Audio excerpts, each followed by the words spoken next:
In this video, we're going to prove the result that we introduced in the previous video, which is that if f and f prime are isomorphic fields, and we have some isomorphism between them, and u is a root of an irreducible polynomial over f, call that p of x, and v is a root of the corresponding irreducible polynomial phi of p of x over f prime, then there's an isomorphism, which we will call phi tilde, between the extension field f adjoin u and the extension field f prime adjoin v, such that phi tilde agrees with phi on the base field f, and phi tilde maps u to v. Alright, so all that's consistent with what we introduced in the previous video. Now we just need to start the proof. So let's move to green and begin.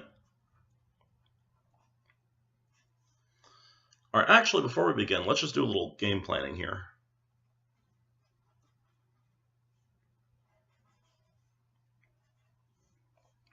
Okay, so we're trying to show that these two extension fields are isomorphic. But there's something that feels a little bit unnatural about that. I don't mean unnatural like we should expect it not to work. I just mean unnatural in the sense that it feels like this theorem, or the theorem statement, is picking a root of an irreducible polynomial p of x, and then picking a root of the corresponding irreducible over f prime. And I'm wondering if there's a way of approaching this that is a little bit more natural, that doesn't require us to make so many choices. And it turns out that there is, because one thing that we've already proven is that there is an isomorphism alpha mapping f adjoint x mod p of x to f adjoin u. And that was actually the quotient map obtained from the evaluation map evaluating each polynomial at u. And also there is an isomorphism beta mapping f prime adjoint x mod phi of p of x to f prime adjoin v. So we're going to use these isomorphisms in our argument because this allows us to talk about this result in a way that feels a little bit less like it depends on which root we pick, because it really doesn't depend which root we pick of each of these polynomials. But this is a little bit easier way for us to see a connection between this extension field and this extension field, because I can actually much more readily obtain an isomorphism between this quotient and this quotient. Much easier to do that. And the reason for that, by the way,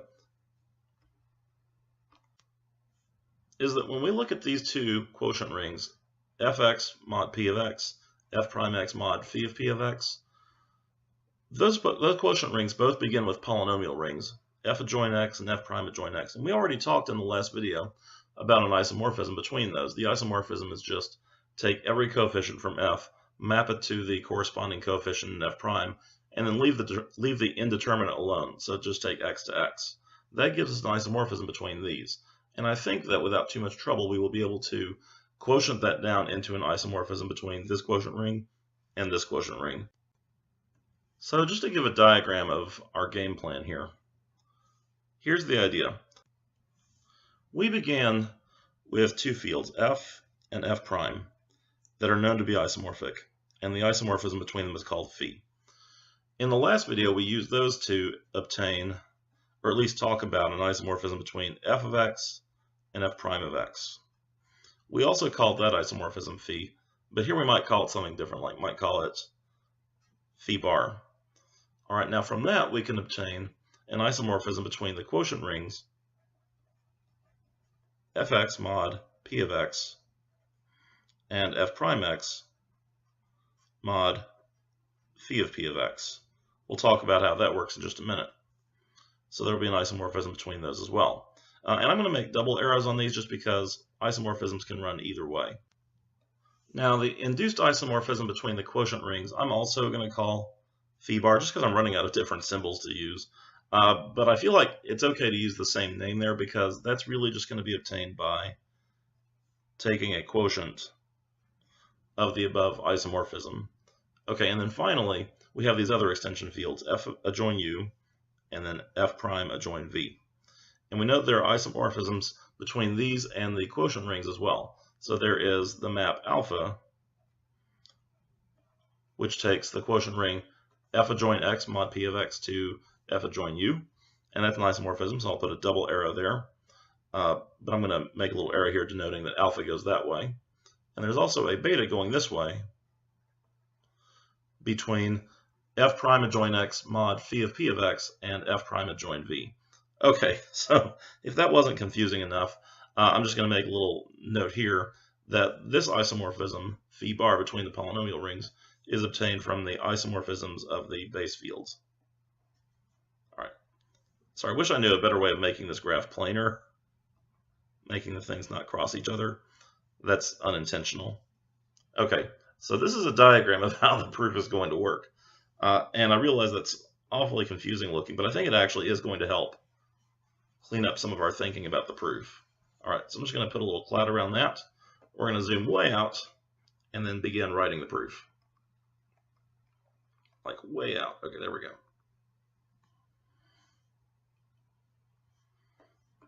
All right, so here's the argument. First, we're assuming that we already have phi. So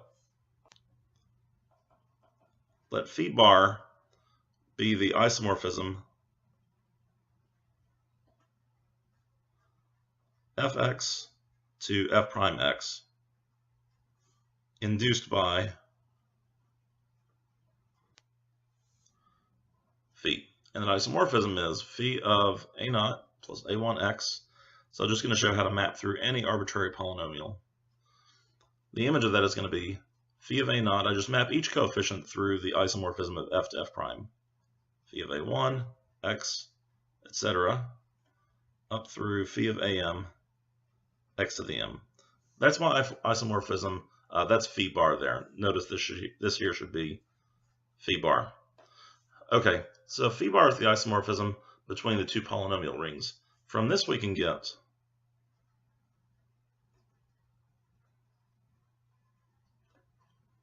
an isomorphism phi bar from the quotient ring fx mod p of x to f prime x mod phi of p of x, defined by. And now, how am I going to define an isomorphism between two quotient rings? Well, remember, every element of a quotient ring is a coset of an ideal. So we need to say what each coset of p of x is going to go to. So phi bar of a of x plus the ideal p of x, we're going to send that over to phi bar of a of x, where phi bar is the map between the polynomial rings, plus the ideal generated by phi of p of x. And really, now that I have the name phi bar for that, I should call that phi bar as well. There we go. Okay, in fact, I should probably be using that all over the place. I've been a little bit inconsistent there. Anyway, so that's going to be our isomorphism between the quotient rings. Now, one thing I'm not doing here very well is I'm not giving proofs that all of these things are isomorphisms, like this phi bar between fx and f prime x, and the phi bar between the two quotient rings. So if I were being a little bit more fastidious about that, I would need to show, and I think these are good exercises for you to work on yourself, need to show that phi bar, either phi bar, is a homomorphism. First of all, it's well defined, because who's to say that since cosets have different names, who's to say I couldn't use two different names for the same coset and wind up with totally different images? We would need to show that we can't. That phi bar is well defined, a homomorphism, so it's operation preserving, one-to-one, and onto. We would need to show all of those things. I'm not going to do it right now because that would make a 30-minute video of this, which would be unbearable. But those are things you should think about how to prove. And maybe I'll kick those out to another video at some point. Anyway, for now we're just going to blithely claim that phi bar is an isomorphism and hope that you will look the other way. All right, so now to finish the proof, we just need to explain what's happening in this diagram here, because this will give us an isomorphism between f adjoin u and f prime adjoin v if we just follow these maps. All right, so then we obtain an isomorphism phi tilde between fu and f prime adjoin v by defining phi tilde to be, and let's just follow the maps. Start here, take alpha inverse over here, and then take phi bar, and then take beta to the final destination. So we're just composing these three maps. Bang, bang, bang. And actually, we don't have to work too hard to show that's an isomorphism because it's just a composition of three things that we already know are isomorphisms. So I'll just say this is a composition of isomorphisms. So is an isomorphism itself.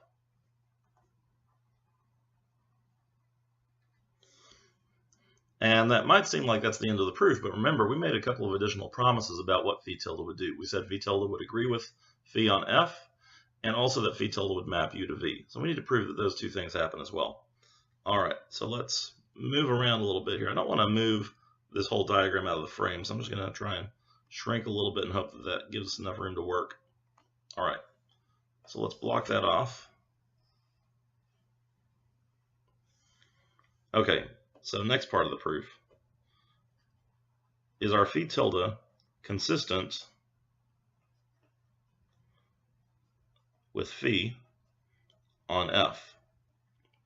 Okay, I claim that it is, and the reason for that is that we know alpha sends each A in F to A. Okay, now why is that? Well, remember, alpha runs this way, and when we think of A as an element of this quotient ring, we're really thinking of the polynomial A, or its coset of the ideal generated by P of X.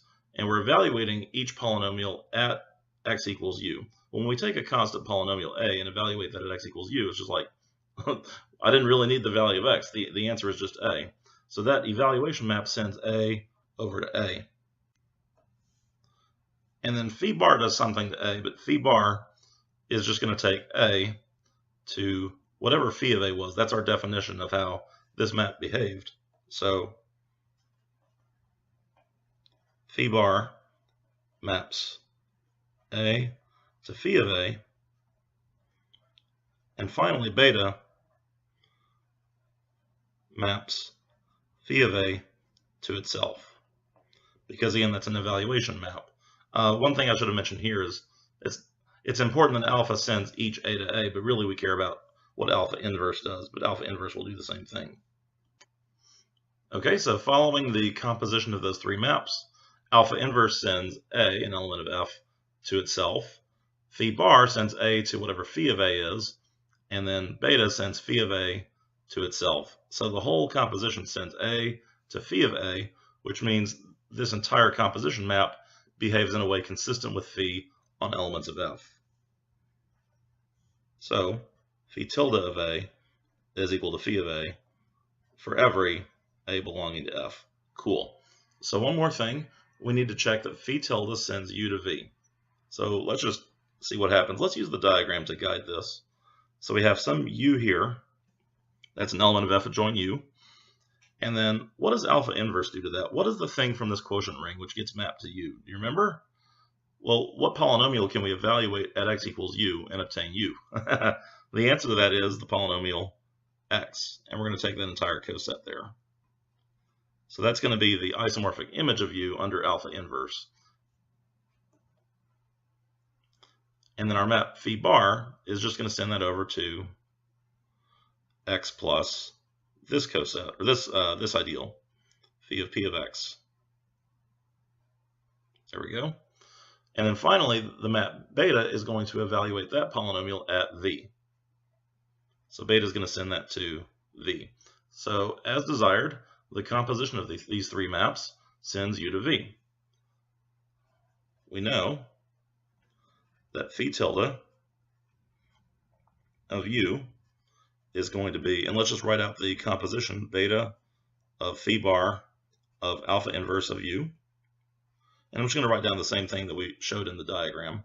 That's beta of phi bar of, that's alpha inverse of U. I realize it's kind of hard to read there. Of X plus the ideal P of X. And then that's equal to beta of X plus the ideal phi of P of X. Yay. And then beta sends that to V. as desired. And so I think we are done. We have an isomorphism between these two extension fields, and it sends u to v, and it preserves the base field f. And that's the theorem. Now, one thing I want to do before I conclude this video is I just want to remind you why this result is important. One thing that this means is we could take f and f prime to be exactly the same base field and think of the same irreducible polynomial p of x. So if phi is just the identity map, then this phi of p of x over here, that's also p of x. What this means is I can take any irreducible polynomial and adjoin a root of it, adjoin a root u. And I could also adjoin some other root v. It doesn't have to be the same root. And this theorem tells me that I can find an isomorphism between the extension field f adjoin u and f adjoin v that fixes f and maps u to v. That is kind of a nice thing to know when we think about splitting fields, because we want to know that the whole process doesn't really depend upon which root of an irreducible we choose to adjoin first.